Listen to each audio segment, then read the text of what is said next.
Tonight in Minneapolis, the Section 6 2A semifinals feature the 3 seed versus the 2 seed as the Wayzata Trojans take on the Edina Hornets. With you on CCX from Parade, I'm John Haddon along with Dan Ficken.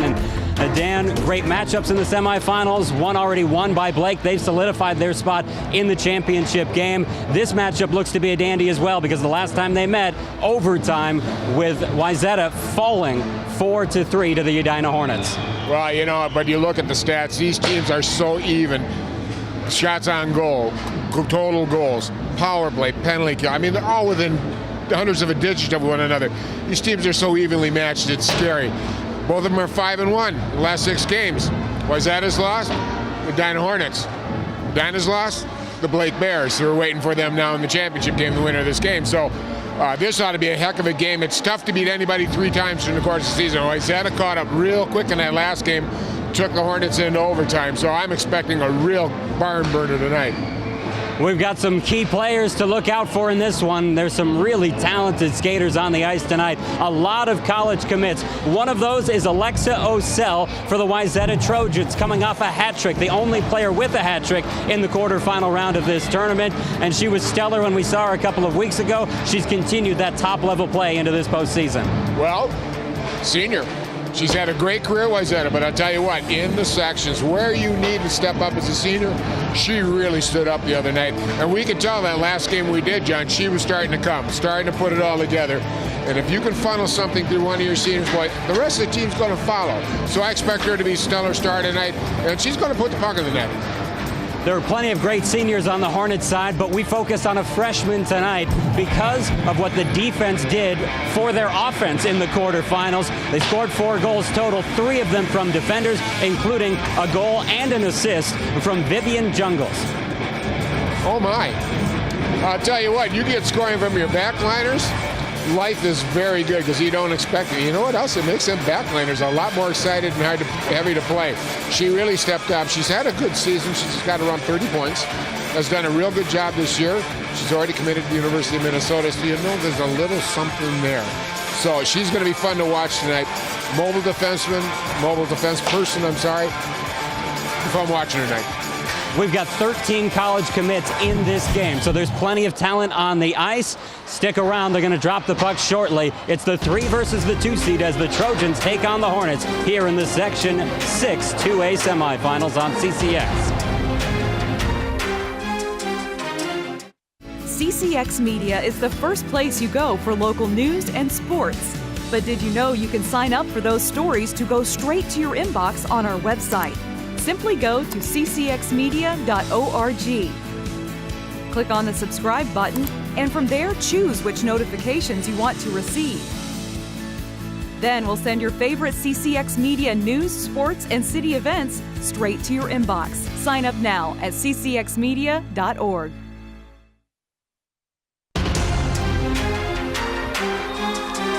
Season on the line for a pair of 20-win teams. 21 total for the Hornets, 20 for the Trojans, and now they face off in the section semifinals. John Haddon, Dan Ficken, and our entire CCX crew back with you as it's time to drop the puck between the squad of third-year head coach Jess Scott and third-year head coach Sammy Reber.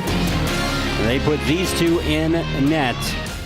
The goaltenders have been consistent throughout the year, yielding barely any of the minutes to their backups. And they faced a grand total of 12 shots in the first games of the tournament. The quarterfinals, they were not tested much. That should change tonight. Edina, green, gold, and white. White, navy, and gold for Wayzata. Trojans going left to right, Hornets right to left in our opening period. The puck dropped, and we are underway as Wayzata eventually takes that and dumps it in. Gretchen Branton, the sophomore, headed to Clarkson in her future, able to get it in. Now a shot, that one tips up into the rafters. Wisniewski, another Clarkson commit, was trying to send that on. The defender got a stick on it. Wayzata looks a little energized here. I think they're a little fired up for this one. Scoring 117 goals this year overall.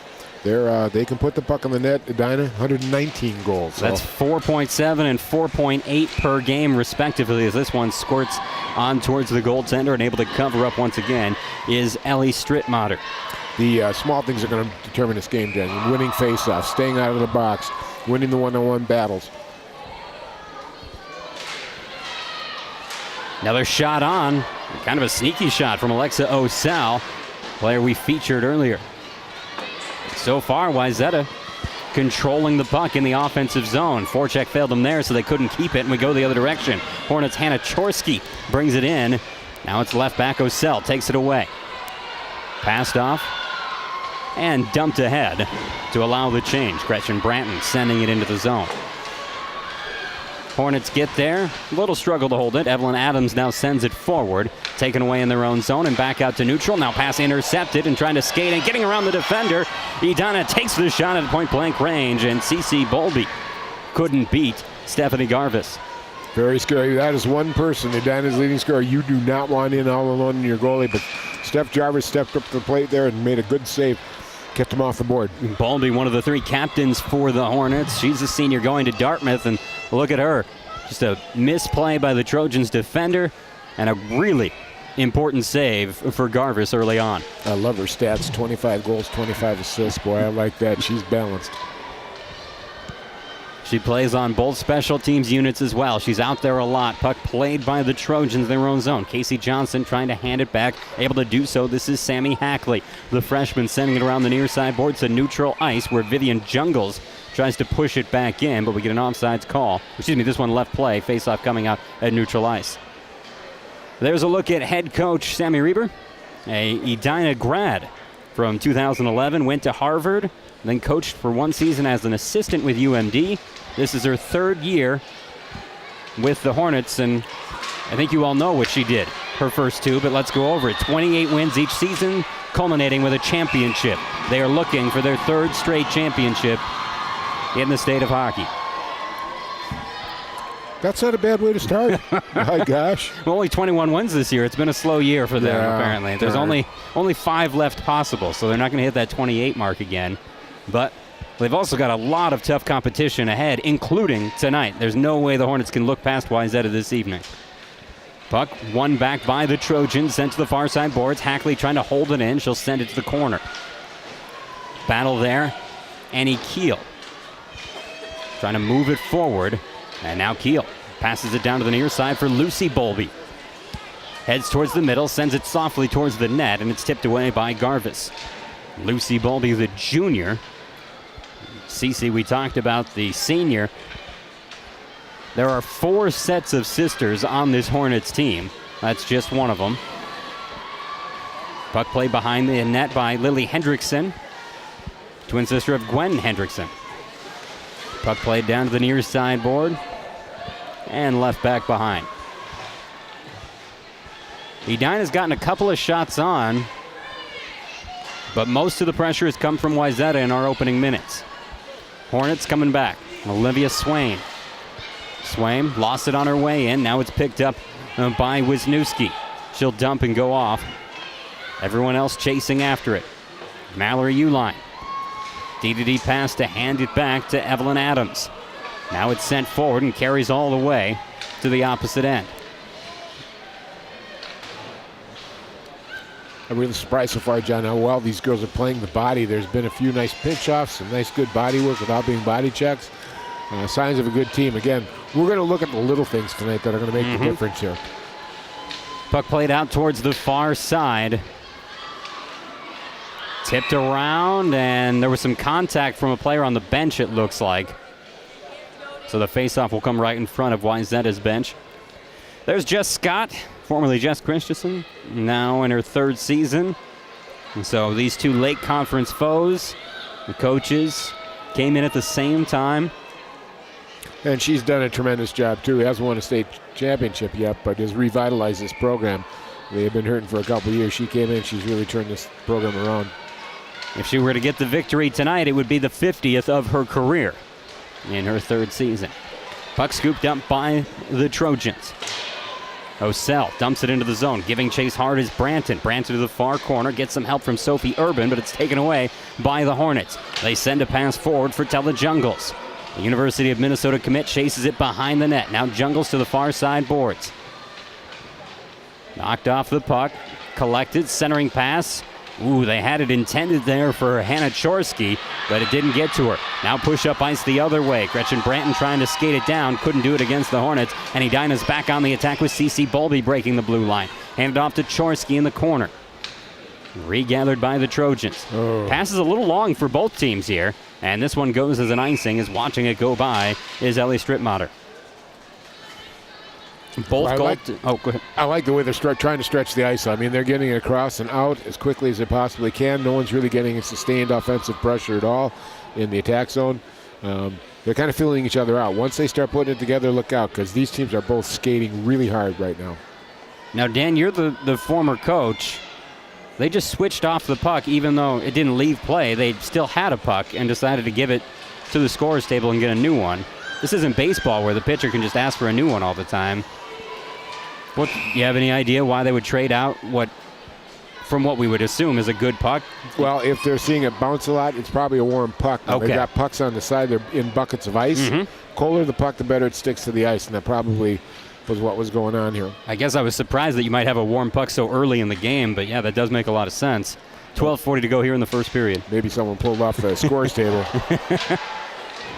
Puck played behind the net of Wayzata. Trojans trying to regain control. They'll send it around the near side boards, taken there by Vivian Jungles. She dumps it back low. Lucy Bulby, among others, giving chase. Keel gets there first. Annie Keel knocked off the puck by Maddie McCollins. McCollins sending it forward. This pass by Sloan Matthews intercepted and dumped back in by Vivian Jungles. Here, pass in front of the net. Dangerous pass, and Edina nearly made them pay for it as Olivia Swain had an open path to the net for a moment. Offsides called. Kind of a delayed call there, but definitely offsides against Wayzata. Well, we've seen some good sustained pressure by the Hornets that time. The first time the attack zone's been minor, but the minute Wayzata got the puck, they got it out, and that's key. When they get control, they've got to get it out of the zone, and they've done a good job that way. Edina fans getting loud as the faceoff comes right in front of them here on the near side. Puck pushed into the Hornets' end. They regain control, and Uline trying to play it forward. Bounces it off the boards for Kylie Roberts. Roberts ahead to Swain. She takes a shot, gets deflected by a stick, and squirts wide into the near corner. Edina maintains possession, gives it to Evelyn Adams at the top. Now a pass across. Here a shot, and that one deflected by Garvis. It was Uline with the try from the blue line. She'll get the puck back and then send it to the back boards. Collected by Kylie Roberts. The Boston U commit leaves it back to Jane Keel. Keel caught up. Got 3 Hornets representatives in there. One pried it off the wall. Now it's taken by the Trojans. They'll dump and change. Adams first to the puck. Leaves it behind for Uline. Pass down to the near side, and then coming on strong is Branton to get a stick on it. That causes trouble in the near side circle. And finally, Edina takes it away. Swain with control. The senior into the offensive zone. Takes a shot at the net. That one moved aside easily by Garvis. Out to the far side with some space to work with. Trojans moving up ice. Urban lost her footing along the way, so trying to take it in herself with Sammy Hackley, but the freshman run off the puck as she came down the slot. Osseo, centering pass. Nobody home, but now jumping on the puck is Strittmatter. Strittmatter made a nice play there. She decided to get control of it because it looked like it was getting a little out of control, but did a nice job. Edina's counterattack has been pretty good so far. They haven't been able to finish and click it, but they've been turning the puck quickly and moving back into the Trojan zone fast, and we'll watch for that. I'm also amazed at how quick and intense it is right now, John. They're really going after each other. Oh, wait a minute. This is a late conference rivalry game, isn't it? Surprise, surprise. Third meeting of the season between these two. Edina won both of the first 2 meetings. We mentioned earlier that it was a 4-3 overtime final in the most recent meeting as a puck bounces into the crease. Ooh, nearly some puck luck for the Trojans early on here as that one caught up on Strittmatter in a hurry, and Strittmatter able to get on top of it. To finish the thought, Edina won the first meeting of the season more handily, a 3-0 final, as you get another peek at that last play. Defenseman's worst nightmare, having it bounce the wrong way off your shin pads and into your goalie. Draw to the stick side of Strittmatter. Played out towards the far side where it's collected by Jungles. Vivian Jungles being worked that time by Sophie Urban. Now a pass to the near side. This is Tella Jungles. Pass across, shot, save made! The shot by Hannah Chorsky, eaten up by Garvis. It went into her glove, not fully, kind of hit the wrist, and then fell down, and she was able to hold on to it and make sure there was no rebound opportunity. Boy, talk about a quick counterattack. They got out of that zone fast. Both wings staying high, and now they created a 2-on-1 situation here that almost capitalized, but Steph Garvis, whom the Trojans are going to need to be on top of her game tonight, so far has really shown she's done a nice job. Been 3 critical situations where she stopped the puck where Edina could have gone ahead. Puck carried up the far side boards by the Trojans, rather. They'll dump into the offensive zone. Back and forth hockey. Really nice pace of play between these two teams early on. Puck moved towards the middle by Matthews, but no opportunity to work it. You know what's great about this game? There's checking, but there's no checking. But the way they're using their body, and the refs are letting them play, and I think that's absolutely fantastic. Again, you see another stretch play by the Hornets. They're really trying to push Wayzata's defense off so they can't stay inside the zone and pop it back in on them. Nearly a bad turnover by the Trojans, but Wayzata holds on. Now they center a pass, and nobody can get a hold of it clean. And Edina with an opportunity the other way if they hurry. Nice poke check there that time by Ali Scoro, the junior defender. But Edina maintains, and they'll set up in the offensive zone. Hornets trying to send it towards the net. Now puck squirted over to Adams. She'll fire a shot, looking for a deflection in front. Never got it, and it snuck through off the far side post. Lucy Bowlby was coming right across that net looking for the deflection. I think she missed it by a quarter of an inch. Puck controlled by the Hornets. Not a lot of whistles here as this puck is collected by Heyer. She'll take a shot. That one misses high. Not a lot of whistles, but I'm afraid to get into a deep conversation because it seems like any one of these players is lightning in a bottle ready to come on the attack here in icing. You know, Dan, last night I was at Section 5 2A watching that semifinals, and we saw the same thing with the physicality. And I think when you get to this time of year, plus the talent level that's out there, these girls know the game and they know how to play it. And so the officials give them that more leeway and expect them to play with a little more physicality. Well, at this point, too, the refs want the kids inside because you know what? The loser of the game is done. Season's over. So it's worth it to let them do it. But when you watch two good teams who know what they're doing with their bodies and how to play, it's fun to watch. Puck behind the Trojans. That centering pass bounces around. Now a wrister deflects off the defender. Osseo got in front of that one as Vivian Jungles was sending it on. Collected again by the Hornets. Lily Hendrickson tries a shot. That one deflects off the player right in front of her. Gretchen Branton sacrificing the body that time. Trojans flip it out to neutral ice. Loose puck batted back by the Hornets, who come in just on sides, it looks like. You know, we're looking at little things like a block shot like that. I mean, Gretchen took one up on her shoulder blades on that one, and it had to hurt, but she gave it up anyway. Little things. Osseo to Urban. The Quinnipiac commit gets into the offensive end. Puck poked away from her and dumped behind the Hornets' net. Strittmatter watches as Vivian Jungles collects. She starts up ice, plays it off the boards, trying to give her team time to change. Instead, opportunity the other way for Casey Johnson. The forward can't track it down as Cece Bowlby undercut her and then leaves it back for Sophia Dahl. Junior Dahl playing it ahead for Olivia Swaim. Instead, it's tracked down by Kylie Roberts in the offensive end. Roberts puts on the brakes, now centers a pass. It leaks through everyone, turned around as the defender, and headed the other direction as Casey Johnson.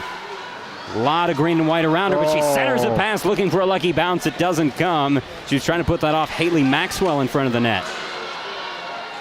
Here's Maxwell collecting. Bounce it off the near side as the freshman tried to play it forward to Swaim. Out of her reach, and it's tracked down by Scoro, who hands it back to Addie Hackley. Pass around the far side. Osseo collects for a moment, hands it back. Edina still poking at it, but it does move out to neutral ice. All 5 of Wayzata's players in the same spot because they're trying to change in front of the bench. Now Osseo carries it into the offensive end. Fresh skaters besides her. Branton Had it for a moment. Osseo keeping it alive. Now Branton in the corner. Centers a pass, gets through everybody. Held in at the blue line, courtesy of McKenna Hartle. Shot towards the net. That one going wide, but covered up by Stripmatter, not taking any chances. Watch out. They're just nice support here. Good movement here. Now watch that come right through there. Boy, if a winger been coming down there, that would have been in the net. Casey Johnson with the opportunity, coming up just shy of that time. She scored a goal in the quarterfinals for her 12th of the season. Puck played out to neutral ice by Edina. Trying to work it in front of their own bench. Instead, Gretchen Branton has it. She comes on. Opportunity for a pass in front, and then it's eaten up. No goal, says the officials. The puck squirted out late, possibly, or was it just the player that went into the net? What a series that was. Take another look. Came in 2-on-1. Puck dribbles through on a beautiful pass, and boy, Stripmeyer almost got caught because it was coming back to the opposite corner from where she was sliding from. But look at this pass. Look at that, right there. Nice backhand attempt, and it looked like it didn't sift through, but yeah.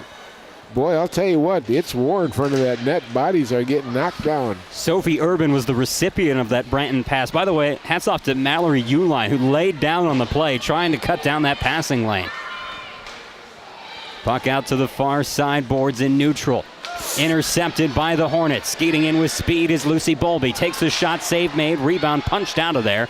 And now played to the top of the slot. High shot from there goes wide off the stick of Uline. Puck worked around the far side board. Sammy Hackley gets to it, trying to play it ahead to Branton. Instead, knocked away from her and tipped back into the zone by Tella Jungles.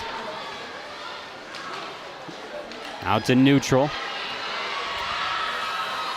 Into the offensive end. Shifts seem like they've been pretty short tonight. Yeah. I think sometimes when you play a lesser team, you can leave your top line out there against a line change.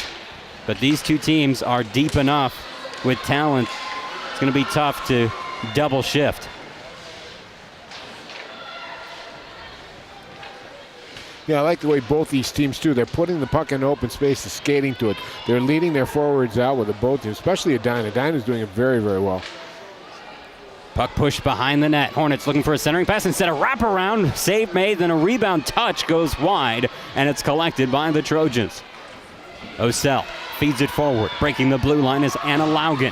Laugen takes a shot, and one ends up on the backboards. Laugen fighting for it, played to the far side, and knocked out of there by the Hornets. No control at neutral ice, though.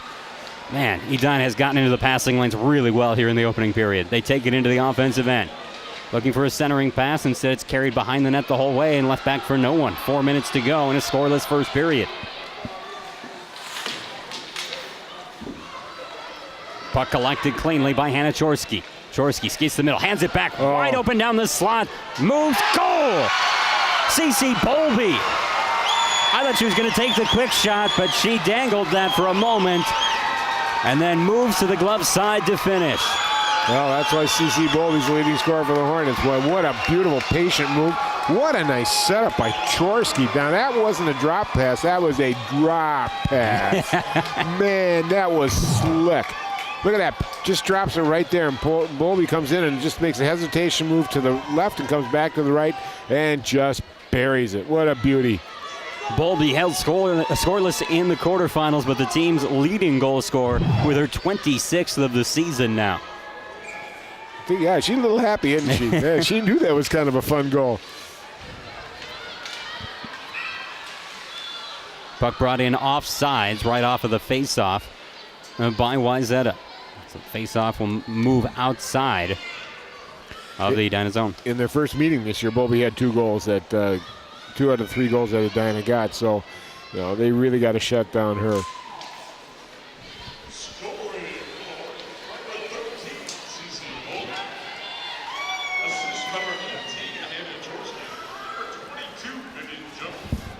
So they gave Vivian Jungles the second assist on that play. And that's her 23rd assist of the season, her second of the postseason. And the first assist went to Hannah Chorsky, as we talked about, her 9th assist overall this year, first point of the playoffs. Shot towards the goal. They answer back, and the Trojans have tied it at 1. I was just saying about 20 seconds earlier there. Edina was getting a little sloppy in their zone with a turnover, and they really, Strittmeyer almost got caught. Almost got caught. And then came the second turnover, and turned it around, and Strittmeyer did get caught because of lazy passing by her teammates. But just the little things. You make a little mistake, and they're going to jump on it. Just a beautiful shot coming in there. And did it get tipped in there, John? Yeah, Maddie McCollins finishes this play off the initial shot by Casey Johnson. So Johnson will get credit for the assist. McCollins with her 12th goal of the season, her first of the section tournament. I got a feeling that's not the last scoring we're going to see tonight, John. Again, 7 goals the last time they met. And the quick answer by Wayzata, big. Edina into the offensive end looking for more. Great screen, and then the shot goes wide for Anna Keel. Nice move by Keel there. Came in dead on her wing and just turned the corner and got inside. Now, I believe they said there was an assist to Matthews on that. Here, puck collected by Wayzata at neutral ice. Carried into the offensive end by Sophie Heyer. She'll dump it behind.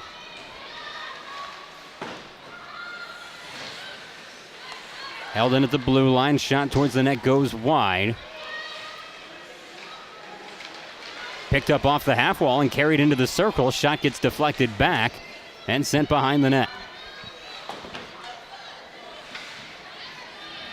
Puck worked out of the zone, carrying long, moving slowly. It will cross the extended goal line. Well, good answer by the Trojans here, coming back, and now continued pressure inside the zone. So Edina got a little lax after that first goal. They got tied, and now they're getting a little sloppy in their own zone. They got to tighten it up like they had. We'll see that nice goal. McCollum coming in and finishing it off. McCollum coming in and finishing it off. Mm-hmm. Now, Matthew was in there on the play. We only saw the 2 players touch it. Definitely Casey Johnson assisting, her 2nd assist of the postseason and her 11th of the year overall. Puck played off the boards, using the body to hold it in. Wayzata had it for a moment thanks to Mackenzie Schindler. Dump back, and they touch up and head back in on the chase. Regathered by Wayzata. This shot towards the net. Kicked out of the way by the defender in front. Getting a boot on it was Cece Bolby. Puck played to the middle, tipped wide. Under 90 seconds to go in the first period. Edina looking to break out. Been a little bit since they've done that. Here's Hannah Chorsky into the offensive end. Chorsky passes it ahead for Tella Jungles. Back out to the blue line. Wrister from there. Looking for the Bolby deflection in front. Didn't happen on the shot by Vivian Jungles. Chorsky brings it in tight, takes the shot, goal! Top shelf score from the sophomore Hannah Chorsky. Just going to say, Chorsky knows her playground. She wants that middle. She's turned in there twice. Finally, the second time she got in there and just got a clean shot. A couple good moves. That was all just skill right there. Hannah Chorsky. What a beautiful play. Great assist on the first goal, and then she comes in and buries one for the Hornets with a great play. Watch the move here. Turns the corner, and then she gets in the middle. Right there, great move. Split both 2 Trojans coming across here. Well, I don't know what was going on in the first 13 minutes or so, but these teams know how to score. Under a minute to go now in the first, and it's a 2-1 hockey game. Here's one of those little things, though. You never want to get scored on with less than a minute and a half in the period, and Edina came through and put one on the Trojans. No assist given on the Hornets' last goal. 35 seconds left in the period, held in by the Hornets. Now Wayzata takes it away, sends a pass forward, and they get it on the stick of Gretchen Branton. She's knocked off the puck and goes into the net, arm in the air, and we've got a penalty coming against Edina with just 22 seconds left in the period. First penalty of the game.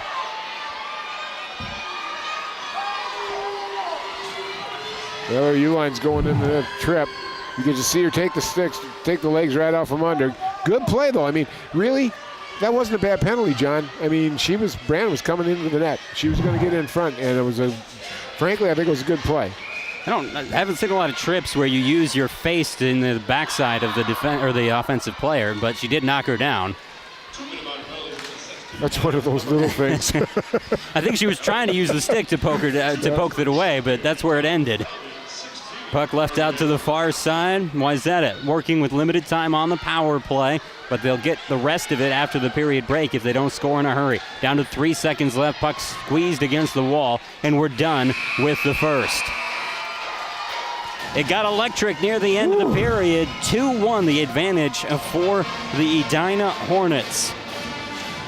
Wore me out.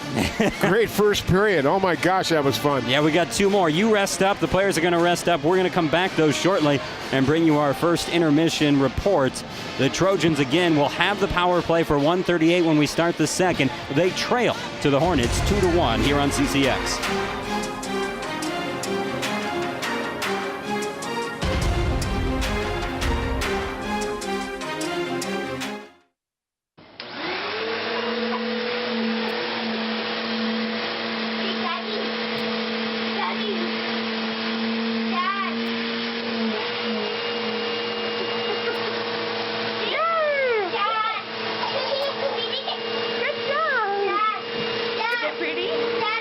How's your hair? Is it pretty?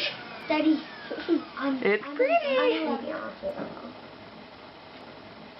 Maybe I'll say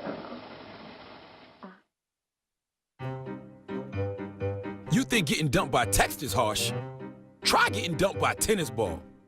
My ex-owner drove me out to the woods, yelled fetch, and by the time I bought the ball back, he was gone. Yeah, I was pissed. But the folks at the shelter helped me let go of my anger. I learned coping skills, like taking it to the hole. Boom! Now I'm ready to fetch again. But how about I throw and you run and get it?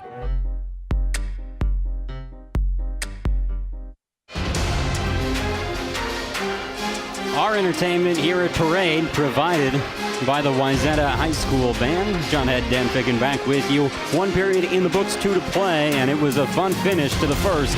A 2-1 lead for the Edina Hornets as all the goals came in the final 4 minutes of play in that first. This isn't the only game that's been played here tonight. The first section semifinal happened earlier, and Blake with a dominant win. They do that from time to time over Cretin-Durham Hall, so they've outscored their opponents 18-1 through 2 games in this tourney. They're looking like the real deal this year. I'll tell you what, that was a game, but I'll tell you, Cretin-Durham Hall put a lot of fight into it, but it was no contest. Blake is looking really good. Edina had to beat Blake a year ago in the championship game to move on to the state tournament. If the Hornets were to win the game you're watching now, we'd be in the same position for the championship game on Friday night at 7 o'clock here at Parade. So, with that, let's turn our attention back to this game.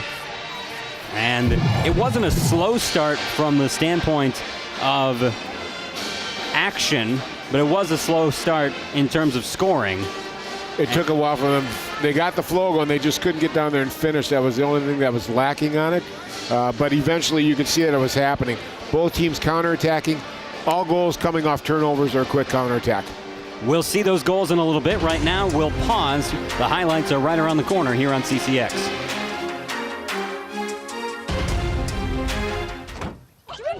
They'll test you. Try to break your will. But however loud the loudness gets, however many cheese puffs may fly, you're the driver, the one in control. Stand firm. Just wait. And move only when you hear the click that says they're buckled in for the drive. Never give up till they buckle up.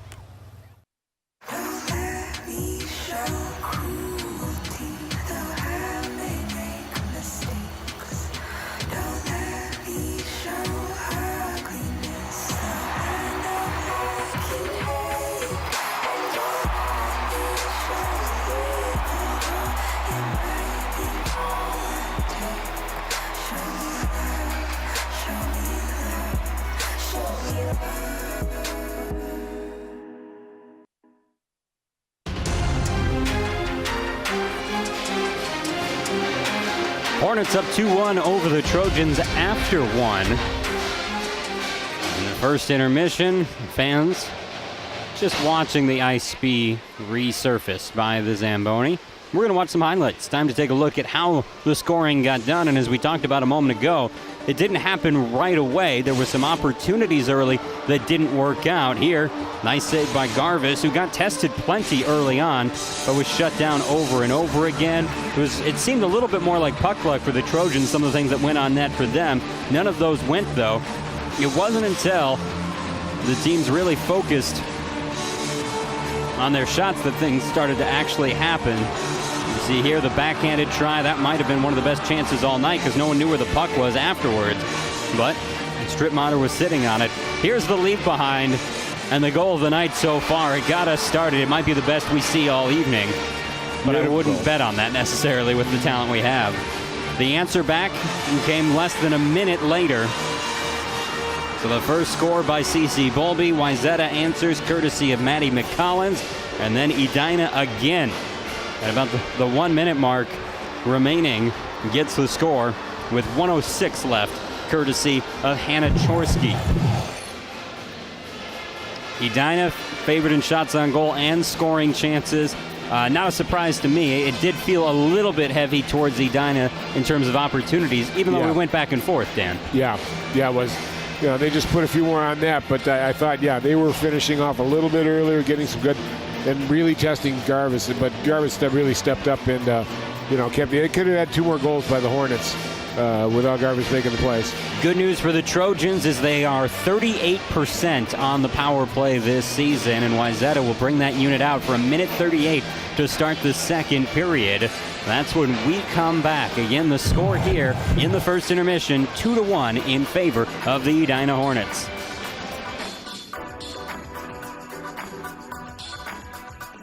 I try to keep up with what these young people is doing and knowing. I was at work and I just got a text from a number that I didn't know. I sent him a text. He texts me back and say, "Who dis?" And I just thought that was the funniest thing. The next few weeks, you just made fun of me, would answer the door and say, "Who dis?" Who dis? Drop off a warm meal and get more than you expect. Volunteer at americaletsdolunch.org. America, let's do lunch. What if you could invest in the future? The future of kids, like a stock. Not the kind of stock that's about making money, but a stock for social change. A whole new kind of investment called Better Futures. When you invest, it helps kids go to college. Believe in us, invest in us, watch us grow. My name is Sydney, and I'm your dividend.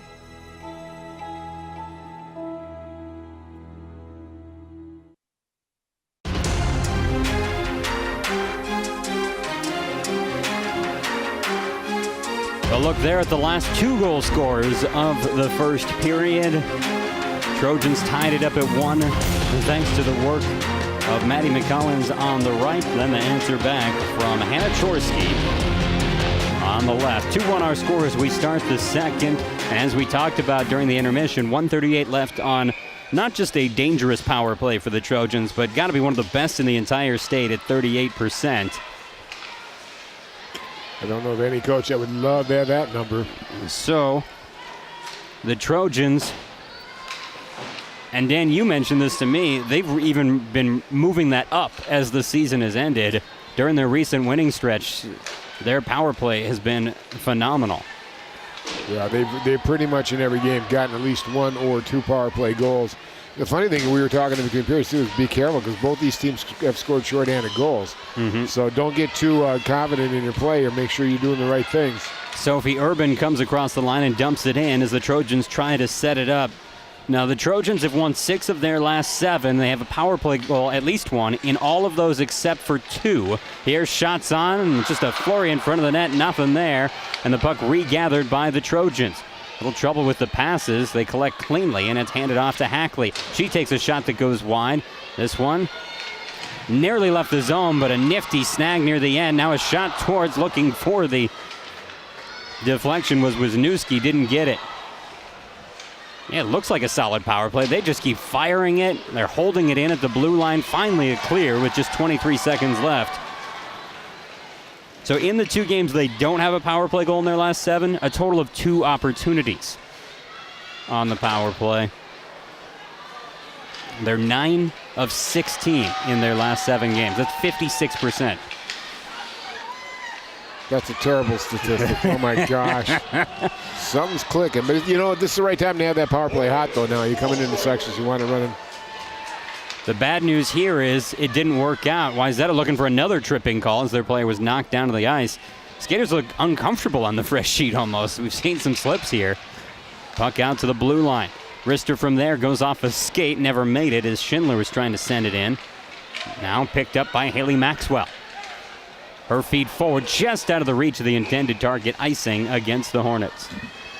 Well, the problem some are having, too, is that this ice at Parade, there was a game in here earlier, and it gets warm, and it is not drying out. You can see the wetness there on the screen, and it's, you know, it makes you uncomfortable. And the other thing is you're worried about losing the puck. Number two, you can lose your grip fairly quick on wet ice.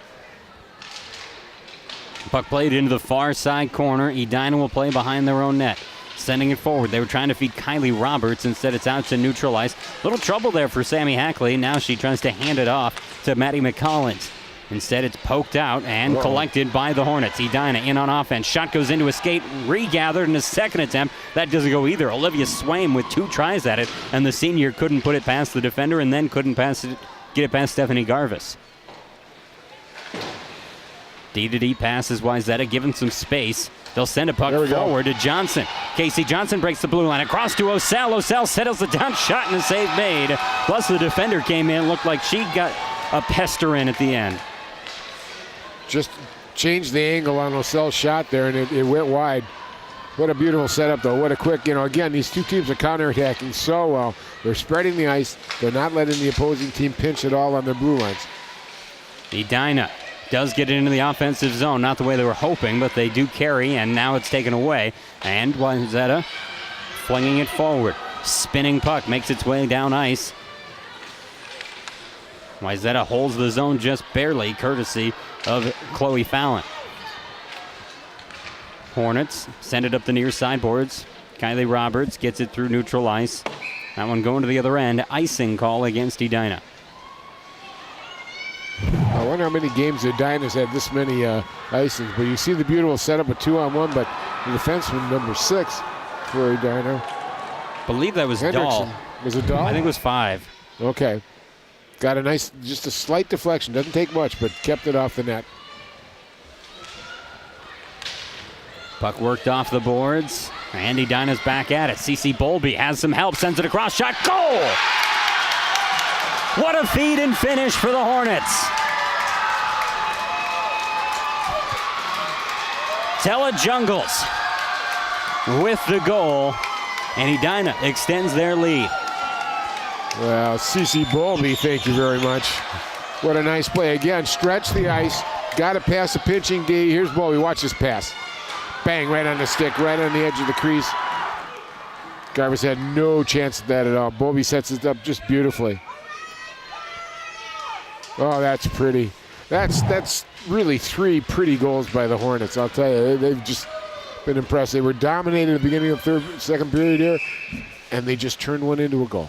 First Beautiful goal of the postseason for Tella Jungles. Again, the primary assist coming from Cece Bowlby, who now has 2 points in this game. It's her first assist of the postseason. Edina got the lopsided win in the quarterfinals without Bowlby scoring. As we talked about earlier, it was 3 defenders getting scores in that game.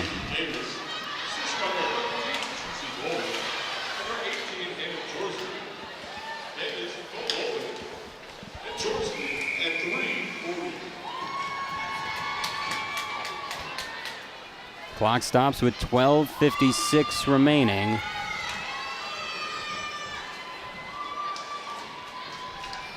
Sounded like they said someone else's name, but that was definitely Jungles. Yeah, no question about it. It sounded like they said Davis, but I don't even see a Davis on the roster, so we're sticking with Tella.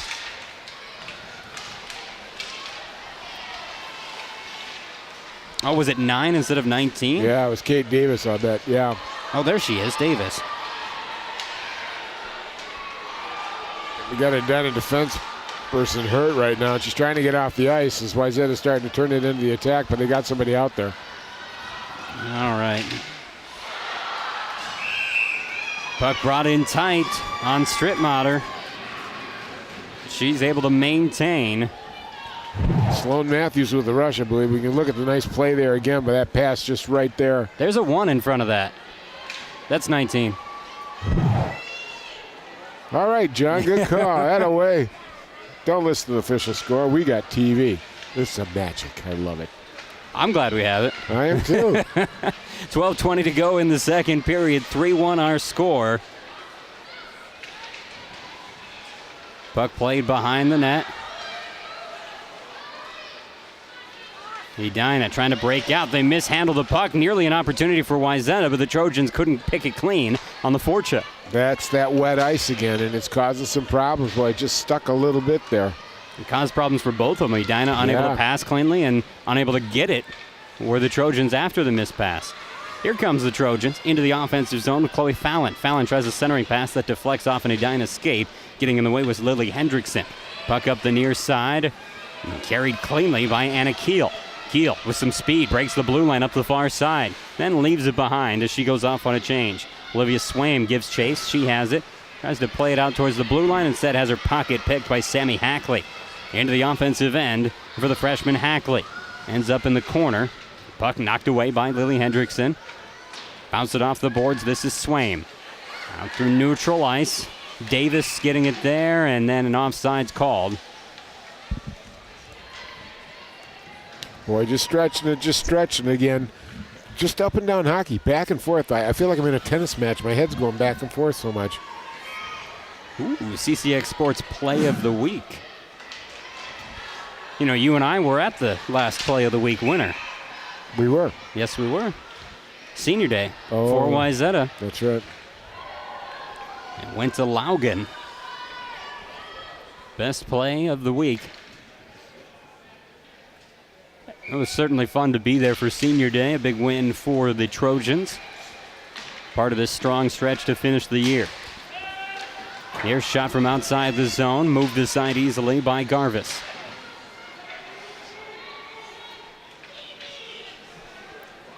Where Jungles again really just locked her skate in on the board, just would not let it go farther and just stop that breakout right now. Good poke at it by the Hornets. Chorsky trying to send it behind to Jungles. Puck worked out. Trojans can't clear the zone. Chorsky trying to center. She had a player in front, but no connection as Bolby couldn't get a shot away. Back out to the blue line. Uline takes a shot from there. Quick reaction from Garvis to stick it into the corner. Trojans are getting tired. They've been on the ice for a long time. They haven't been able to get a change. Puck flipped out to neutral, but not far enough for them to change up. But this will help. An offsides called against Edina. This is getting danger zone time for the Trojans. Really, really nice pressure by the Bolby line of Edina there. Here in this second period, Wayzata defending further from their bench.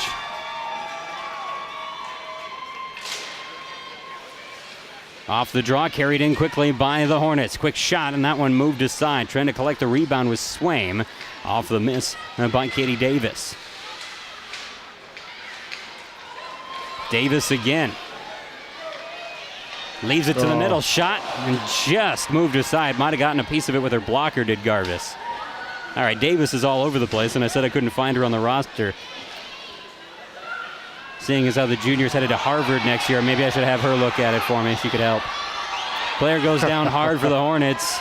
Edina fans looking for a penalty. It doesn't come. We've had just one total penalty so far in this game. Centering pass for the Trojans. Ooh, they were looking for Casey Johnson in front. The connection didn't work. Now Johnson collects in the corner.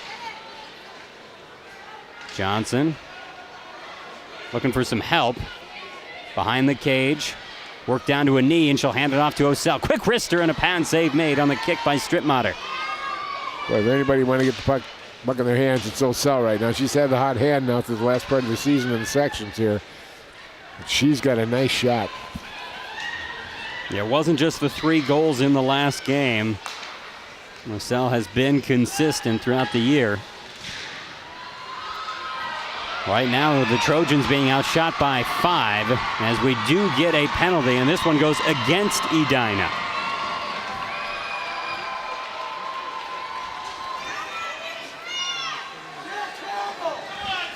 Interference going against Haley Maxwell.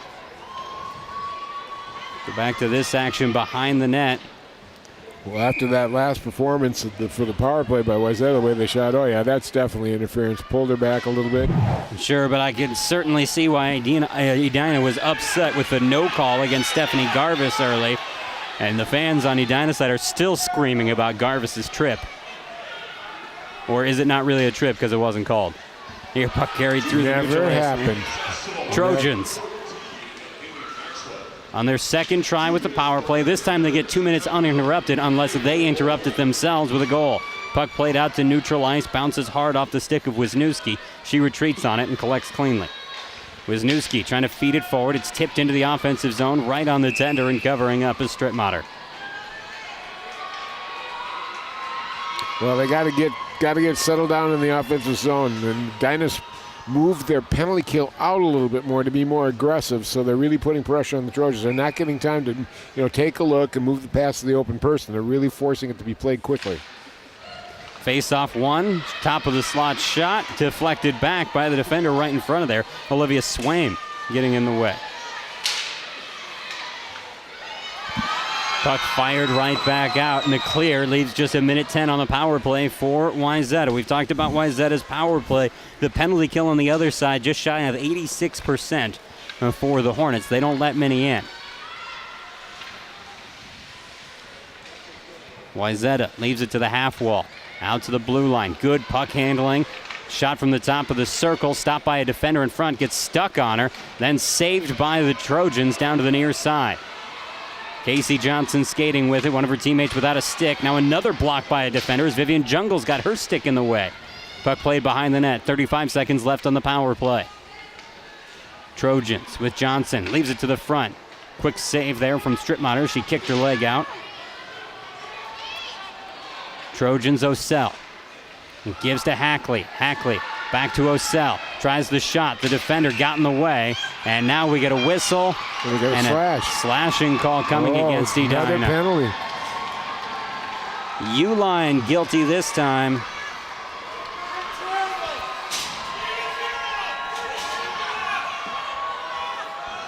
We're going to have 18 seconds of 5-on-3 here. That's still enough time for the Trojans to do something. Take another look to see where that slash came. The arm's in the air at this point, so it was prior to all that. We were waiting for Edina to touch up. The first penalty you clearly pointed out as interference. However, again, when we saw that replay of Garvis reaching the stick out, I understand the frustration that's in the building right now. However, if you're the Edina players, you can't let that get to you the way that it's gotten to your parents. That's a good point. Edina's playing a pretty good penalty kill here, too. They're not getting shook up. They're doing what they got to do. They're getting in front of shots repeatedly. Boy, they are. Skate in. Here a shot goes wide off the stick of Addie Hackley. Back to Hackley near side. She'll wrist it again. Loose in front. Still loose, and now it's covered up. Reaching out with her paw is Strittmatter. Boy, I love the blue jerseys in front of that net. I mean, now when that puck gets in there, drops in, and now we got a real tussle there. Look at that. You got the battle from Sophie Urban and Sloan Matthews. The first penalty has expired. Just 1:22 left in the second. But again, the Trojans getting a lot of opportunities here as they try to tighten this game up. Shot, save made in and out of the glove of Strittmatter, but her teammates collecting clear. Edina got the goal a few minutes into this second period to extend their lead to 3-1. The Trojans with some serious catch-up to play. Puck made it through everyone. The icing was waved off. Passed through, moved away, and now Edina clears again. A rolling puck headed towards the net. Little pressure from Edina. Scare me. I know that's Emily Wisniewski back there, but by gosh, don't put her in a situation like that. With this wet ice you talked about and the troubles that we've seen prior. Oh, boy. Could have been trouble. Osseo handing it off. Tries to get it back as the puck ends up on the wall. Also chasing was McCollins. Instead, Edina whips it around the boards out to neutral ice. We're down to 20 seconds remaining in this period, or in this power play. Into the offensive zone comes Mackenzie Schindler. Takes a shot, now her own rebound. She centers a pass, and it's cleared away by Edina. 8 seconds left. Johnson, pass across. Wrister from there. Ooh, Osseo was on the doorstep looking to clean up, but it didn't get the rebound she was looking for. The penalty expires, and we go 5-on-5. Edina survives once again, and now they might have an opportunity. 2-on-1. Uline skating with Jungles. Uline takes the shot, and it goes off the shin of the defender. Getting in the way was Schindler. Nice play by Schindler. Boy, I love seeing the defense make a stand like that. Fine, come on in on me, but I'm not letting this puck through. What a great play. McCollins dumps it ahead for the Trojans. 4:45 remaining in the second period. Edina up 3-1. Shots on goal have evened out, though, with those back-to-back power plays for the Trojans. Oh, it was amazing. Another 2-on-1. Opportunity here for Chloe Fallon. Takes the shot, rebound, and unable to collect it was Laugen coming in. Now puck back towards the front of the net, and Edina tips it away. Hornets trying to skate ahead. Laugen tipped it away from Jungles, then it's dumped in by the Hornets anyway. Giving chase is Chorsky into the corner. Chorsky all kinds of tied up there with Wisniewski. Puck squirts out and spins to the blue line, punched right back to the corner. Chorsky sends it to the front, looking for a little deflection from Lucy Bolby. Instead, it goes to the near side boards. Chorsky holds it in again at the blue line. Addie Hackley gets to it in the far corner, tries to hand it off to Wisniewski, bounced off the official, now a centering pass, puck bounces in the air and is eventually collected by the Trojans. Out to neutralize, here's Lily Hendrickson, handing it off to Vivian Jungles, pass ahead taken by Lucy Bolby into the offensive zone. She's moved into the boards with some force.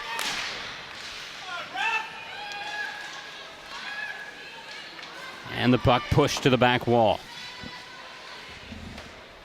The clear attempt goes off of a defender. Lucky break there for the Trojans. They can change and avoid the icing. Need to change quick, though. Here, opportunity for Annie Keel. Gives ahead to Davis. Davis centers a pass. Bounces off a skate and left there. Here, a feed forward, trying to get it through everyone to Gretchen Branton. Instead, it's stolen back, and Lily Hendrickson dumps it in for Edina. You see how Edina shifted now. They're not letting that free pass go all the way through. The defense are holding up and looking at the passing lane. Trojans just off sides, trying to come through. Take another look at this opportunity for the Trojans. The save, and then Laugen unable to get her stick on it for the backhanded follow-up. Strittmatter has stopped 17 of 18 so far. Face-off eventually taken. Gretchen Branton has control. Into the far corner. Branton centering pass. Picked up on the move by Swaim. Olivia Swaim had help ahead on her right, and Roberts never got it to her. Instead, pops out to Branton. She's all alone with the tender. Branton shot. Goal!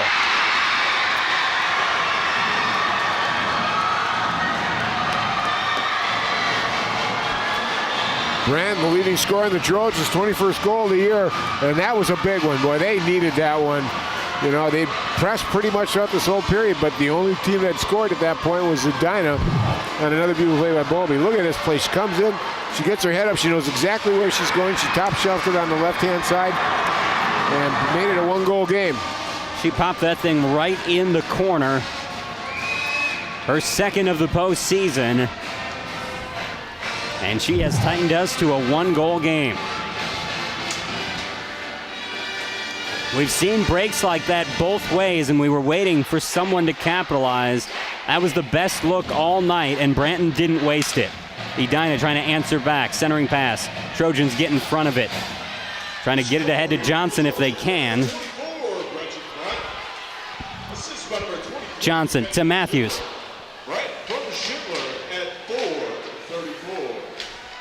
Mackenzie Schindler credited with the assist on that last goal.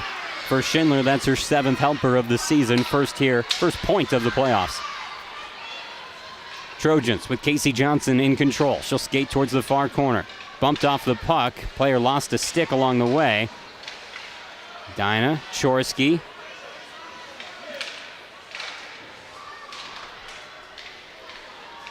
Wayzata.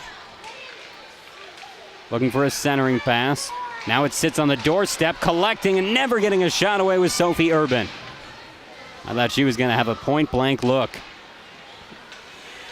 Puck pushed through neutral. All of a sudden, there's not a lot of space out there. Puck handed off to Osseo. She's into the offensive end. Fresh skaters around her. Osseo looking for help, sends it towards the front of the net, bounces wide out to the corner. Still out there is Urban. She tries to feed it to the middle and still knocked away. Under a minute to go in this second period. Hornets towards the net. Player gets knocked down on the way in, and Edina fans incredulous once again. Trojans ahead to Osseo. On the back end of her shift, looking a little slower. Plays it out towards the far side corner. Edina collects, and they'll leave it behind their own net. Evelyn Adams. D-to-D pass, and now Hendrickson feeding it forward. This is Davis into the offensive end. Under 30 seconds to go. Davis tried a handoff to Keel, didn't work out. Now she chases after it into the corner. Player goes down, player on top of her as Davis landed on top of Addie Hackley. Trojans trying to carry out of the zone. Having some trouble with that. Will finally punch it ahead to run out time here in the period. Nope. No. Icing call. Ooh. Just a fight and a struggle to get that thing out. Just trying to chip it and just chipped it a little bit too far. Not quite above the over the red line yet. There's 6.6 seconds left. You know, a good face-off win here, John, could make a big difference. The draw collected into the corner by the Trojans. That's what they were looking for. Smart. They got the late goal in the second period to keep it at a one-goal game heading to the third. Edina struck first. Wayzata answers back 10 minutes later, but both score one in the second. And so we've got a one-goal game. Our second intermission report right around the corner as the Hornets lead 3-2 here in the Section 6 2A semifinals.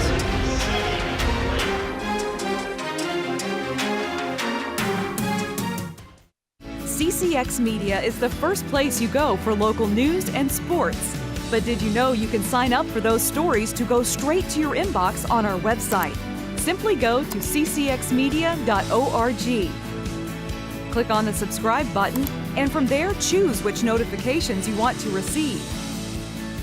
Then we'll send your favorite CCX Media news, sports, and city events straight to your inbox. Sign up now at ccxmedia.org.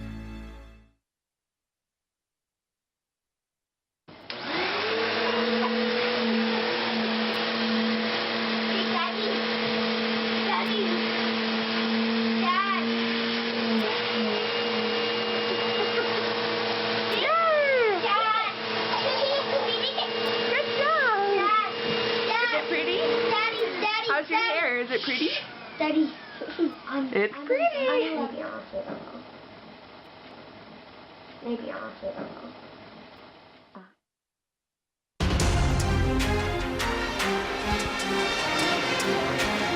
3-2 Hornets after 2 in this Section 6 2A semifinal. The winner gets to take on the number 1 seed Blake Bears Friday night. But that is still very much in question, and we've had some outstanding play on the ice because there's some outstanding players on the ice, and we've tried to note them as we've gone along, but there are simply too many to keep up with sometimes, the number of college commits. Some of these are verbal, some of these have actually inked it at this point and know where they're heading. But quite an impressive run. And the other thing you see, these gals are going to be playing each other quite a bit in the future. A number of them going out east. Hockey East, you've got a couple in the Big Ten. ECAC, Harvard, Princeton. So, and that's just one team. We're looking at the Edina Hornets. We flip to the other side and you look at Wayzata and their offerings, and they've got 5 as well, a total of 13. A real Clarkson connection for this Wayzata team. They've got a thing for Clarkson. Well, they're the defending women's NC2A champions. Yeah, that would make me like them too, I guess. Well, they're the only team that really broken the WCHA's hold on the NC2A championships, but you can see much of Sacred Heart and Quinnipiac, you know, smaller D1 programs, but have made a little noise every once in a while. About every 4 to 5 years, they step up to the plate and have a team that can really rock. So it's good to have a game. You can see the talent overall on the ice, the way this game's being played, John. There isn't a lot of mistakes being made. They're playing pretty thick, and the small things are making the difference. I thought the second period, those block shots made a lot of difference for the Hornets. And we didn't make a graphic for Blake, but I bet theirs would be just as big as these two. There is so much talent in this Section 6, and we are glad to be here for the semifinals. We'll talk more about our particular game when we return from this break on CCX.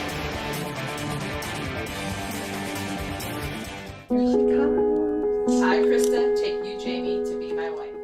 When we found out that we were pregnant, we were just elated. We were just sitting there waiting for the pediatrician. She said she won't be taking you in as a client.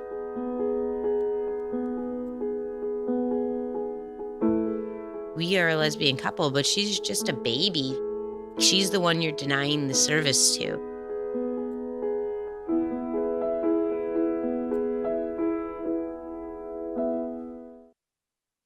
Marie, you have prediabetes. Prediabetes? I don't have time to eat right or exercise. I'm a busy mom. Oh, you're a busy mom. Yeah. This is great news. Busy moms never get prediabetes. Wait, what? Let me just...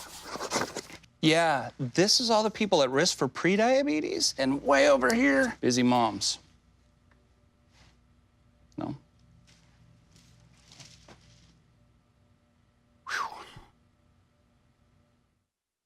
Mrs. and Mrs. Jimmy and Minnie.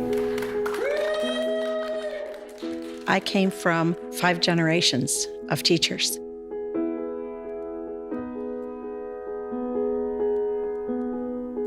Losing my job was the bottom falling out of my world.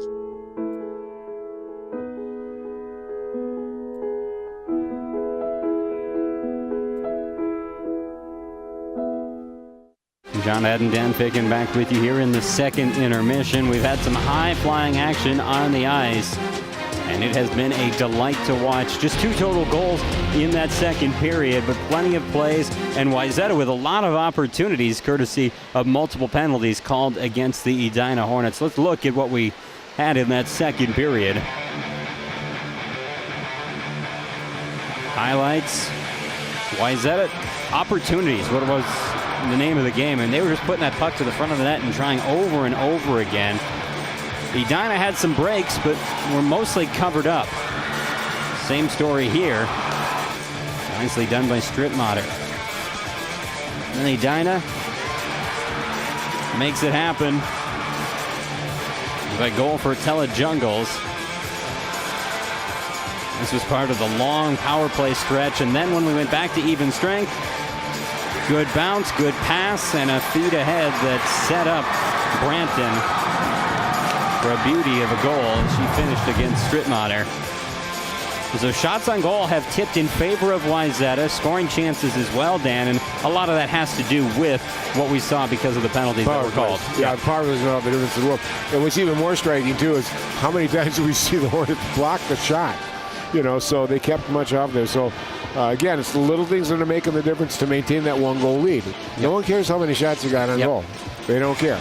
It's how many you put up on the scoreboard. And I think that's the key to keep in mind here. Yes, the shots on goal have tipped in favor of Wayzata, but 3 great penalty kills so far tonight by Edina have held an extremely dangerous power play unit for the Trojans off the board.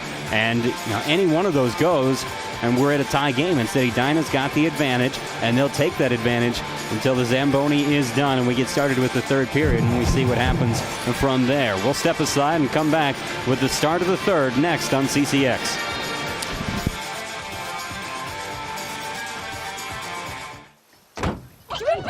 They'll test you.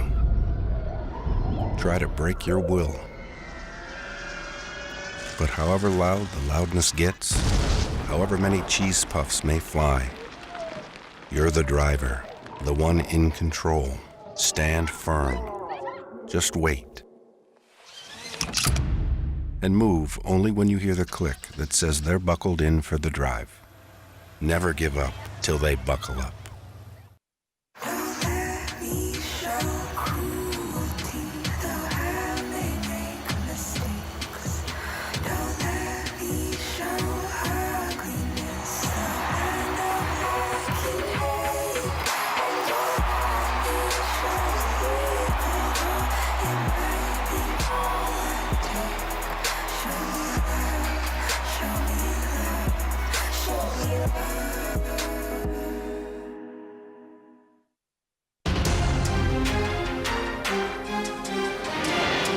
Edina Hornets with a 3-2 lead over the Wayzata Trojans. John Haddon and Dan Ficken back with you, and the two of us were with you a couple of weeks ago when Anna Laugen was the big story on a big senior night before the Wayzata Trojans. It ended up being our CCX play of the week. You remember this one. Meyer gets it to Laugen on her second try, and she gets her first goal of the season. She becomes the 6th senior to score in that senior day game. What a fun moment that was. Had a chance to meet her mom after the game, and John, she couldn't stop crying. She was so happy. Her mom was just crying. Oh, that was a great moment. And they literally tried to set her up for half the third period. So, Trojans looking for one goal here to tie this game as we start the third period at even strength.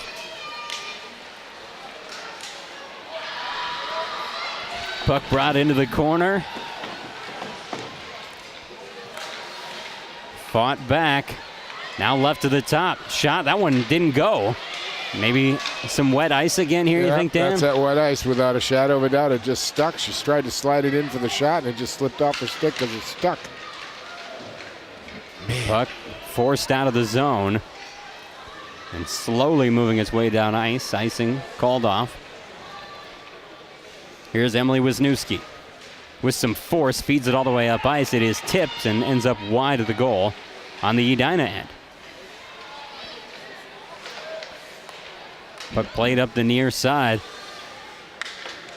I think both these teams kind of trying to survive the first few minutes until the ice is a little more set. That's what we saw in the last period. And you picked up on it better than I did. I was just thinking, why are they moving so slow to start the second period? Are they conserving energy or what's going on? It all has to do with the conditions they're facing. I've been here for a couple session games when the refs came out on the ice and they just wouldn't start the period until that ice dried a little bit more. And there's some very large wet spots on the ice right now. You know, I feel like I remember that from last year when we were here. This puck moved aside. Puck played to the middle. That one was deflected wide by the defender in front.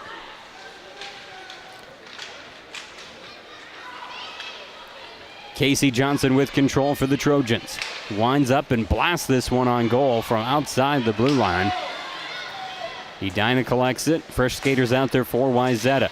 Hornets trying to feed it forward to Telejungles. Now grabbing a hold of it is Sophie Heyer.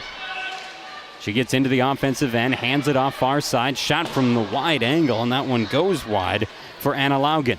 Puck down to the near side. Telejungles will tip it into the offensive end. Katie Davis has it. Looking for some help coming from behind is Annie Keel. Keel, one of the three captains on this squad, along with Uline and Bolby.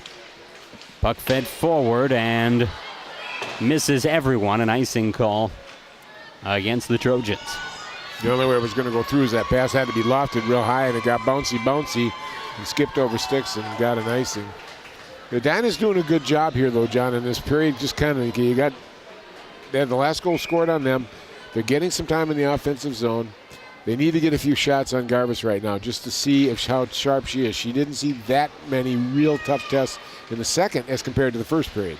We talked a lot about how these two teams have done against each other this season, and that's a great barometer for what we would expect here tonight. And we've gotten a close game and a fairly high-scoring game to this point with Edina leading 3-2. But just for fun, if you look back further, Edina has really dominated this series as they get a shot from in tight on the break thanks to Kylie Roberts. Or excuse me, that was Lucy Bolby on the attack. Edina has won this matchup the last 9 times these two teams have taken to the ice. Edina, bad line change. Into the zone and a quick shot and glove save made. Boy, that could have been a mistake by the Edina Hornets. They had Wayzata dead to rights on a really bad line change. Only 2 Trojans out on the ice with 5 Hornets coming up the ice. Probably should have taken a little wide and tried to set up a play because he had the numbers. But instead she shot it. Evelyn Adams sends it behind the net to Chorsky. That's Addie Hackley picking her pocket. Battle continues. McCollins to the near side. Tipped ahead. They've got Johnson in front. Johnson with 2 defenders ahead of her. Slows it down. Gives her teammates some time. Puts a shot on. Gets her own rebound. Second attempt into the pads. 2 good looks for Johnson. The second one better than the first. Now a hard shot goes wide. Johnson gets it in the corner. Out to the far side. Wisniewski whistles one wide. Down to the near side. Telejungles. Hornets move it out to neutral ice. Puck played to the far side. Wisniewski to Hackley. Back to Wisniewski, and the defender will carry it into the offensive zone. Try to dance around Chorsky, but has it knocked away from her. Puck into the Hornets bench, and we'll get a face-off from outside there. Take another look at the action brought by Johnson. Johnson kind of backhands one just to get it to the front. And excuse me, it wasn't her that collected it again. The second try came from Sloan Matthews, who was right there on the doorstep. You saw Emily Wisniewski of the Trojans getting activated too, trying to make a rush, trying to make a good move, but Miss Chorsky was having none of it. She got in her way and would not move and tried to make Wisniewski go through her and stopped her. Edina looking for an opportunity up front. Here's the shot, save made by Garvis. Puck carried around behind thanks to Olivia Swain. Hornets center a pass. That's through everyone and going to the other end. They'll track it back. In that 9-game winning streak that Edina has against the Trojans, 2 wins in section play. Back in 2016-17 season, they won 6-0. And then in 15-16, they won 6-0 as well. The last time that the Trojans beat the Hornets in the section, 2005, the one and only time they went to the state tournament. Hornets lose control along the near side. Sammy Hackley trying to feed it ahead to Osseo. Instead, it's taken away. That was a big pickoff by Evelyn Adams. Real smooth play. Anticipated it, moved in smoothly, got the puck into the right place. Now Adams with a wrister. This shot got deflected in front, now sits right in front of the crease, and a whistle blows, but that puck was not ever secured. It squirts out to the official's feet as he blows the whistle. Yeah, Katie Davis sitting right on the doorstep for Edina, the third leading scorer in the team. Sees the shot come in, and she's down there low, and she just starts hacking, and she almost pumps it loose. Puck left to the blue line. The shot goes off a skate. It was enough to derail Branton. Otherwise, she might have been able to get on her horse and track that one down and go in alone with the tender again tonight. Here, pass fed ahead to her, too far ahead, and she has to leave it alone. Oh, she got a piece of it. Offsides is called. Good idea, just not quite executed. Brandon lost track of the puck, I think, in the ceiling there, John. Didn't quite know where it was and scooted across the line when the puck bounced in. The rafters aren't particularly high here, so it doesn't take a lot to get a lofted puck into them. Here's a shot from the blue line, kind of a soft one, bounces in to Strittmatter, and Allie Strittmatter able to cover it up. It was a nice play by Wisniewski. She just wanted to get out, but I've always liked that play. Why not throw a bouncer in front of the goalie? How many times? Every once in a while, you see one skitter in. Just watch infield practice for a baseball team. You'll know those hops can cause some real problems. Puck controlled by the Edina Hornets along the near side. Fed ahead to Telejungle. She cuts it down to slow it up, and it goes into the offensive end. Chorsky gets it behind the net. Great speed from Hannah Chorsky. Hands it back to Cece Bolby. Chorsky again in the corner. Chorsky's got size, too, to go with that speed. She knows how to use that body, too. She knows how to get in the way of people. Harvard's going to get a good one in her. Now a shot. That goes wide off the wrister by Vivian Jungles. Branton heading the other way. Alone. She'll skate towards the net, but has it taken away. Everyone else changed up. Now Edina made a move, and they've got numbers if they hurry. Offsides instead. They hurried a little too much. I think Bolby was ahead of everyone. Was it Bolby or was it Jungles? Well, either way. Boy, yeah, they were both breaking. Yeah, a situation like that. And, of course, the other part of it, too, is the puck here, he's got to understand, don't make a move until you're across the blue line. Don't do it while you're before it or right at the blue line. Yep. Every time it throws an offside. Puck sent down and brought right back in. Olivia Swaim with control. Puck shoveled along behind the net. Keel gets to it. Annie Keel.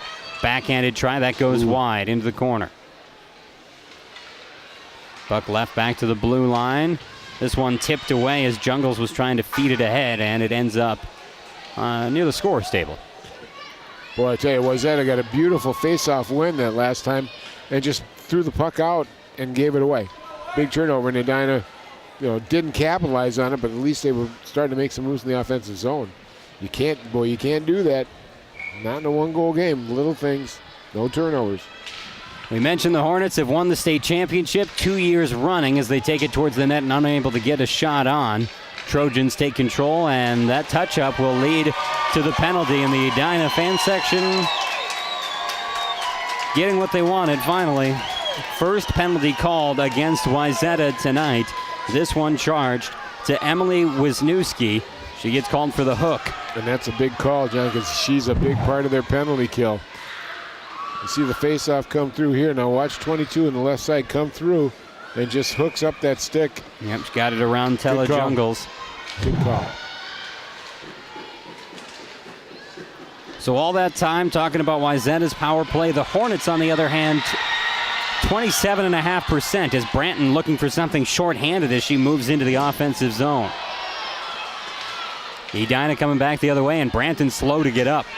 Puck taken near side by Katie Davis. She's into the offensive end. Gets run off the puck momentarily. Wisniewski, her 8th penalty of the season. Puck put across, now to the top of the slot. Good passing around. Now a backhanded shot towards the net, and this one sent out to the blue line. Punched down by Mallory Uline. She takes a shot that goes wide, and this one cleared to the other end. So while the Hornets are converting on about 28% of their tries, the Trojans stopping 80% on the other side. So 4 out of 5 power plays fail against the Trojans this season. This is the first of the night for the Hornets. And in talking to Coach Reber before the game, she said they actually did a few tweaks to this power play after the quarterfinals. Here a one-timer goes wide for Cece Bowlby. How much of that is because of Wayzata's penalty kill, and how much of it is just Edina still working out kinks in their minds? Or just want to have a change of play. They've played them twice already. Maybe just let them look at a different power play. Same unit, little different style. Puck played out towards the far side, and it's bounced out of there by the Trojans. Wayzata's Osseo giving serious chase to this one. She chops down the puck, held in at the blue line, skating in shorthanded. The shot and a save made by Strittmatter on the Matthews attempt. Matthews still fighting for it. She got it tied up there. Matthews intercepts, has McCollins with her. Shot towards the net, covered up. Just 4 seconds left on the penalty, but it's Wayzata applying the pressure with under 8 minutes to go as they trail by 1. Who was it that was causing the problems for the Hornets? What was that name? Sloan Matthews? Sloan Matthews was one of them. You see, Osseo got a stick on it first, and then it's Matthews carrying it in. She got one shot away. Wayzata's got 3 shorthanded goals this year, and who's got them? Sloan Matthews got all three of them. Danger, danger, warning, warning. Edina wins the faceoff, but they run out of time on the power play, so they come up empty on their first try. No power play goals tonight in 4 tries between the two teams, and an icing follows from Edina, so we get another faceoff in the Hornet zone. With just 7:36 to go in this third period, we haven't had a score in the third, so it's still a 3-2 lead in favor of Edina. The defensive part of each team's game has really stepped up in the third period. There hasn't been a lot of really particularly tough chances here for the goalies to work with. Hackley having some trouble handing it back, but it is swatted to the side by Wisniewski, who was able to get a hold of it. Now Wisniewski behind the net. Uses her hips. Clears some space there. Now pass forward. Casey Johnson has Matthews with her. Johnson lost it, and it's collected by Edina. Worked out of the zone by Lucy Bowlby. Wisniewski trying to chase it back, but Chorsky gets there first. She heads towards the net, ends up behind. Chorsky has a player in front, leaves it for her, but it never got to Jane Keel.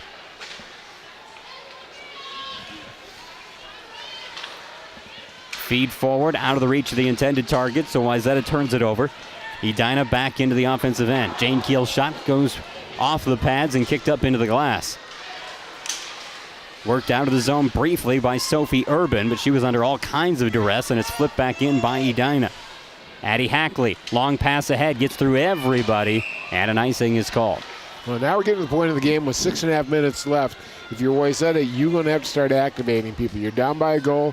You want to tell your defense, if you get an opening, go ahead and take it. Get into the rush. So instead of 3 people coming into the zone, you're going to hope for 4 people coming into the zone. But you got to remember, Edina's counterattack. So you got to get it deep and keep it down there. Yeah, we have not seen a counterattack in this period like we saw in the first 2.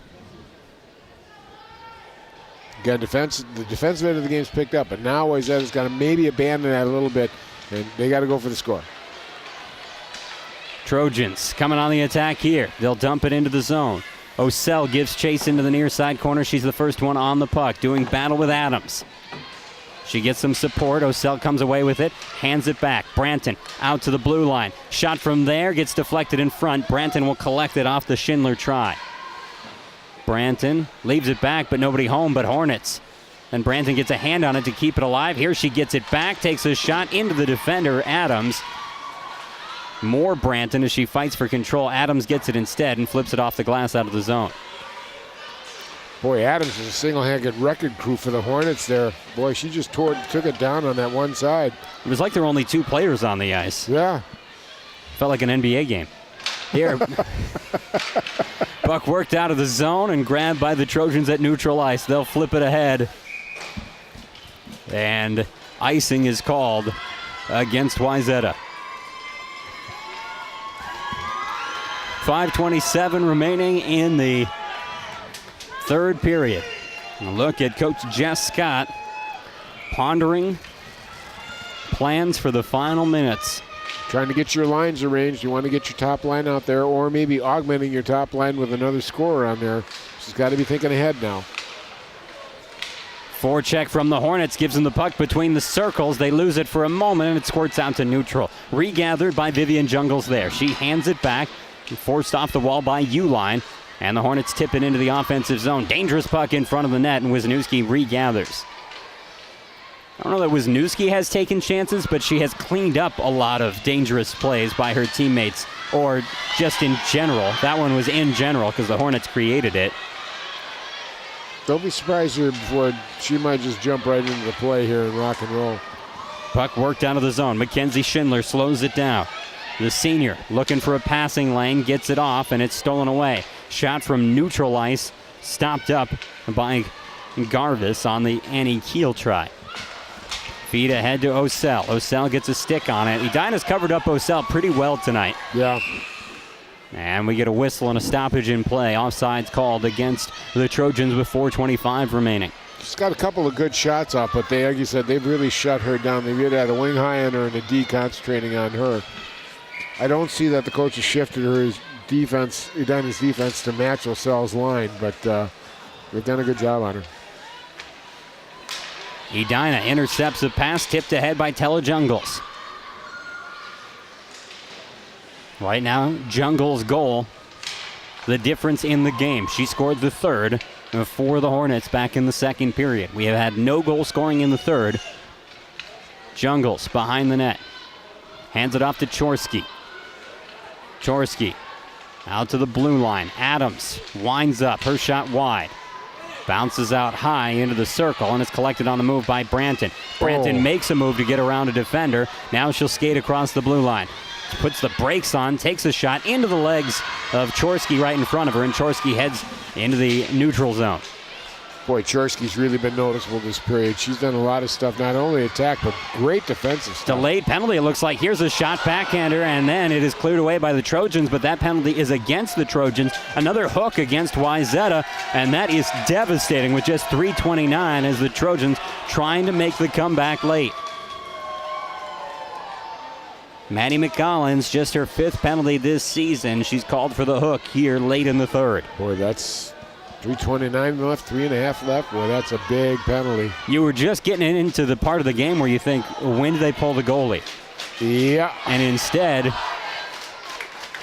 probably going to have to wait 2 minutes. And that's best case scenario because you don't want to give up a goal during this power play opportunity. So timeout asked for, I believe it was Edina. Yeah, Edina asking for the timeout, but both coaches will utilize this opportunity to chat through the scenarios ahead.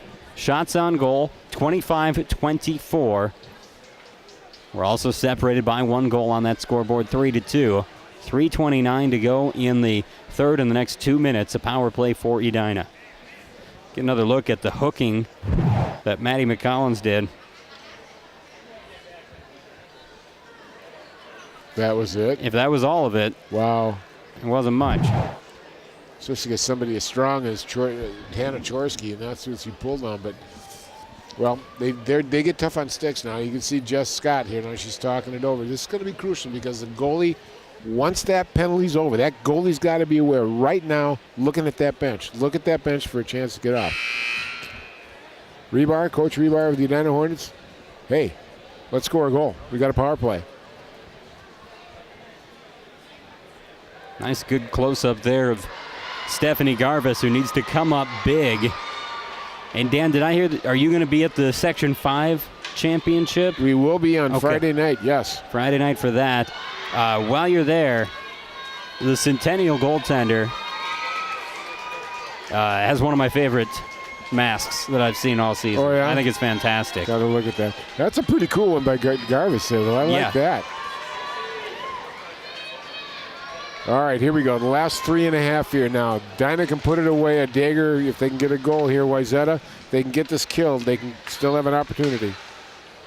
There have been no power play goals in this game. Edina's second opportunity with the skater advantage.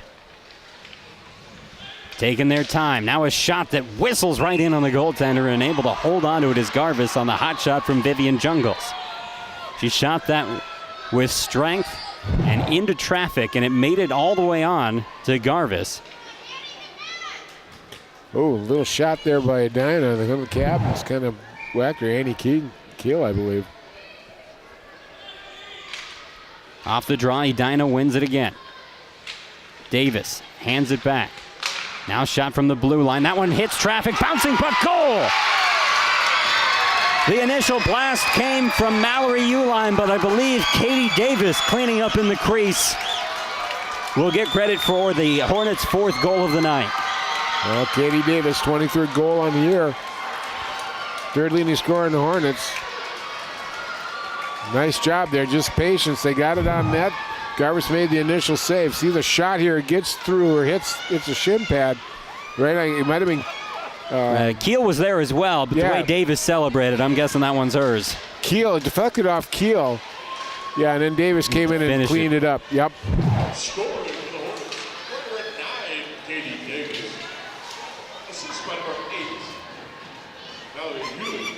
Number 22, Juliet Jungles. So, things got a lot tougher for Wayzata. It's the second time they faced a 2-goal deficit. And how long does that goaltender stay in now? Here a shot, save made, and it's covered up. Again, the goal for Davis, as you mentioned, her first of the postseason, 23rd of the year. They gave an assist to Uline, who started that big blast, her second assist of the postseason. And they also credited Vivian Jungles with an assist, her second tonight. I would not be surprised to see in another 30 seconds we're going to see a goalie get pulled. Hackley hands off to Wisniewski. She tries a big blast. That one knocked down but not cleared out by Edina. Now they tip it out of the zone. Hornets on the attack with Cece Bolby. She takes a shot that gets up into the netting above the glass. 2:17 to play in the third period, and Edina with a 4-2 lead.